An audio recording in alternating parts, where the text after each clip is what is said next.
There is about a month or so ago, I started noticing on the sidewalk at the front entrance over here, little like walnuts laying on the sidewalk as I came in. And so I kind of pushed them aside. And as I came back out, the little walnuts were laying on the sidewalk.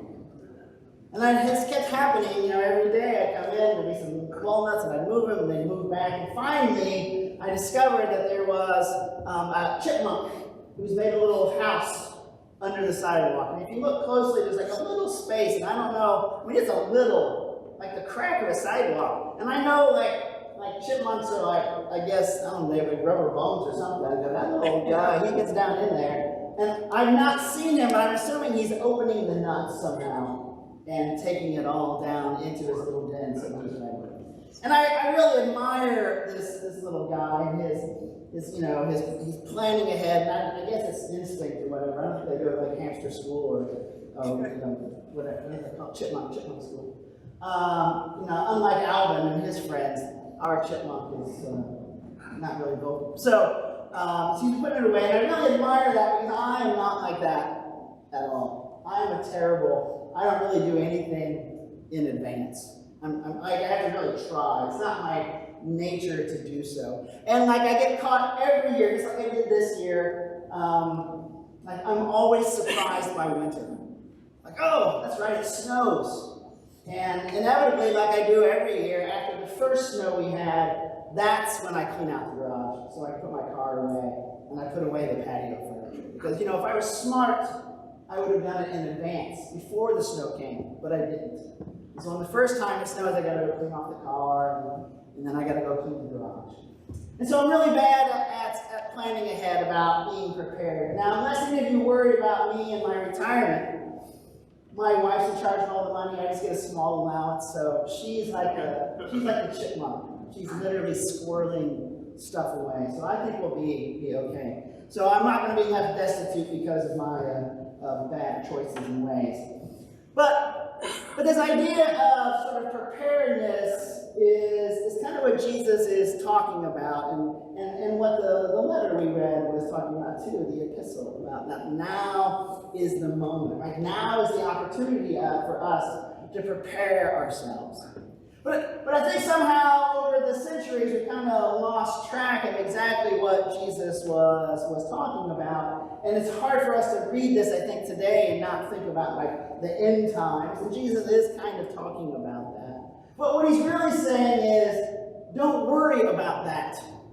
It's coming. But you don't know when. And the same thing can be said of our own lives, right? All of our lives are coming to an end, but we don't know when. And so don't worry about that too much. Focus on what we can do right now. Like Paul wrote, now is the moment for you to put on the armor of light. And the truth is, I think that in every day in our lives, there are opportunities where we encounter the coming of Jesus, the coming of the Son of God. That there are opportunities for us to live into the faith that we claim, and to be the people that God has asked us to be. That we don't have to wait for some great cataclysm in the future or some coming of the Son of Man.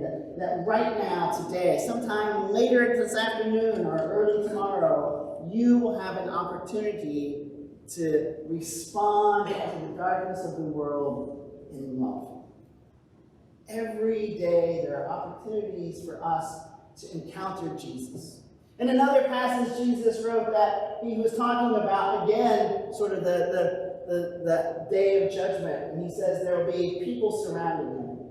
And he'll turn to some of the people and they'll go when I was in need, you didn't help me. And they're like, when were you in need and we didn't help you? And he says, whenever you met someone who was in need, it's just like you meet me.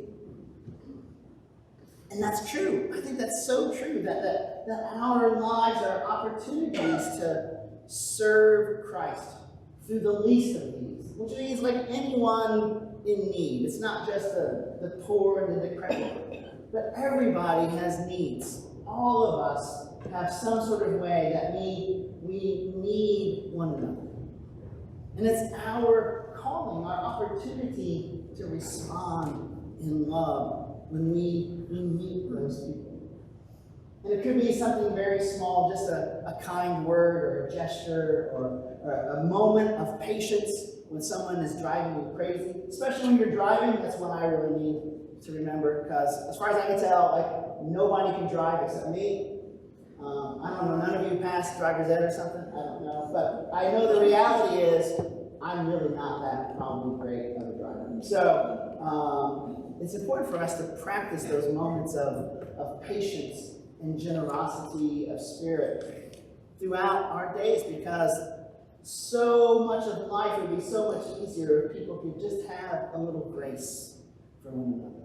And I think that's the kind of thing Jesus is talking about. Jesus isn't talking about, you have to go and become like some kind of super religious person. You just have to remember to respond to the world with a little bit of grace and a little bit of generosity, to help where you can, and to be a person who doesn't judge others, but seeks to understand others. I know that there's a dialogue out there that empathy is bad. I don't think Episcopalians usually say that. But I think empathy is good. It's at the core of what it means to be a Christian. And our faith is not about sitting around passively waiting for Jesus to arrive, but about actively welcoming him and the people we meet here and now today, so that our salvation comes close to us, not at the end of our lives, but every single day. Amen.